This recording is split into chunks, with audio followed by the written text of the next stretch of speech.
Welcome to the Team Engagement Podcast, where leaders of teams share their insights. We discuss 5 questions in about 10 minutes because leaders know how to be concise. We welcome all of you again today, and I'd like to welcome our guest today. This is Trevor Gillies. He is the founder and CEO of Rev6 Engines and Parts out of Springville, Utah. And Trevor, thank you so much for joining me on the podcast today. What would you like the audience to know about Rev6 Engine and Parts? Oh yeah, thanks for having me, Sean. Yeah, Rev6 Engines, we remanufacture engines mostly for side-by-sides and some ATVs. We also sell the parts kits for those same machines as well. We have about 40 people that work with us, and last year, kind of our big milestone that we hit was passing the $10 million mark. Wow. Congratulations. You're having some great success. So you're kind of taking Thanks. care of all of those fun little toys that we like to play with outside. Is that right? Yeah, exactly. That's awesome. I love it. All right, let's get to our questions. The first question, Trevor, share a time when you had maybe kind of a conflict or a struggle with a coworker and then how you resolved that. Yeah, I recently, with all the changes that we've been making and just the growth that we had a lot of people that had to take on new job roles, and there was there was a decent amount of conflict there. And really, my partner JJ and me, when we were talking about a lot of that, as I was thinking about it, what it came down to for us most of the time was just a matter of having a conversation that we knew we needed to have, and just kind of seeing where they were at, not necessarily telling them how it was, but there's usually just a misunderstanding on both of our ends a little bit of how they were seeing it, how we were seeing it. And so we just started having those conversations, and pretty much everybody through all this growth, while roles have changed, people have stayed with the company and honestly have been happy going through most of the changes as well. And so a big part of it for us was, hey, let's just go talk about it and see where everybody's at, and hopefully we can get on the same page. That's a great, easy solution. Now, when I say it's easy, obviously, sometimes it can be a little bit more challenging depending on the person, but I really appreciate your direct approach to just, hey, let's just talk about it. Because you're right. I've seen this many times myself. We have people that we just have a different perspective, and sometimes we just have to get on the same page, and that's all it takes. So Yeah. that's great. Well, thanks for sharing that. Let's go on to the next question. You've probably heard the phrase that employees don't leave jobs, they leave managers.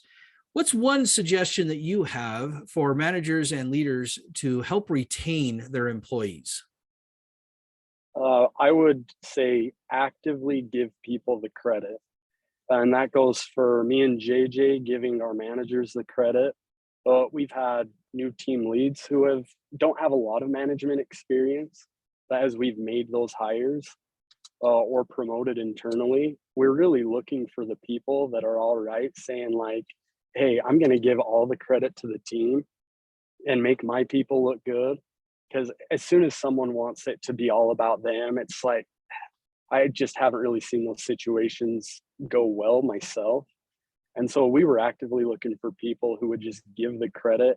And we always try to remind ourselves to give the credit as well. So a lot of employee recognition and a lot of humility on your part as well, I might add. So yeah. Fantastic. Great ideas. Question number 3, give us an idea or maybe one suggestion on how a team can build resilience. A couple things that we've done on that is just giving people autonomy as much as we're able to. Obviously, that has to function in the overall operations of the company. People can't just start running around doing whatever they want. But really with the teams, and we try to make it so that myself and JJ, we share a lot of information with the team leads, but then we also want them to share a lot of information with the teams. I always tell people like, hey, we don't want to hire people from the neck down. Like, we really want to get people who, whatever their job is, whoever's doing that job, they're going to notice things about how to do that job better and be able to improve that job way better than myself or JJ or even their team leads. And so just letting people know that we're all right with you guys trying things and having some failure along the way, but ultimately, we should see that we're on an upward trajectory. If that's happening, you're going to feel way better about your job. That's what makes a job fun, is when you can kind of push yourself and challenge yourself a little bit.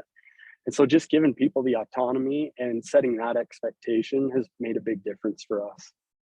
That's a great response. I really like that perspective, because you're trying to let people, in a sense, and you kind of mentioned this, but let them fail a little bit and give them that room to wiggle, you might say, so that they can figure things out. And then when the hard times do come and that resilience is really critical, then they're in a lot better shape to be able to move forward on that. So great ideas. Yeah. Question number 4, is there someone that you'd like to recognize that has made an influence or had an impact in your life? Yeah, I've had 2 main partners in my businesses, Adam Young and JJ Jorgensen.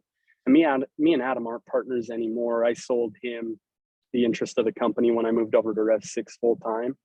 But I lucked out with partners. They were both awesome, really generous people, way more interested in making sure they were providing a lot of value and that the business was successful.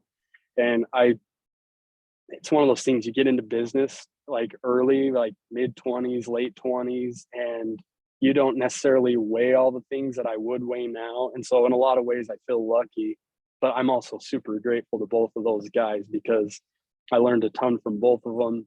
And they were just really good, generous, humble people to work with.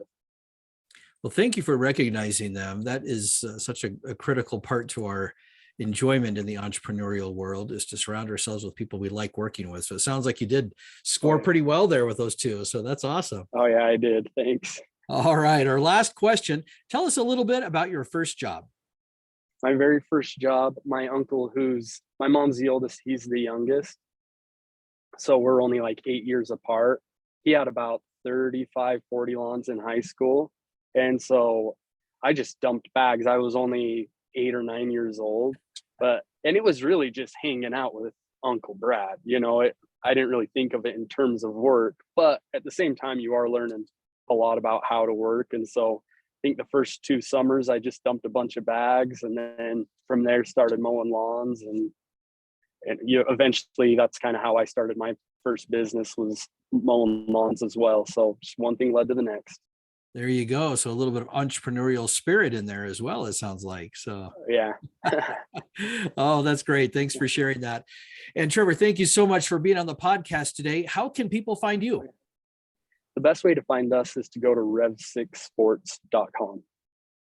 So Rev6, and that's the number 6 sports.com. Yeah, that's right. Mm-hmm. Very good. Thank you so much for joining us today. This is Sean. Yeah, thanks, Sean. Oh, you're very welcome. This is Sean Richards with the Team Engagement Podcast, where leaders of teams share their insights. For more ideas, go to teamengagementpodcast.com. And we also encourage you to subscribe or follow the podcast either on YouTube or wherever you may be listening to this. Thanks so much for joining us today. Have a great day.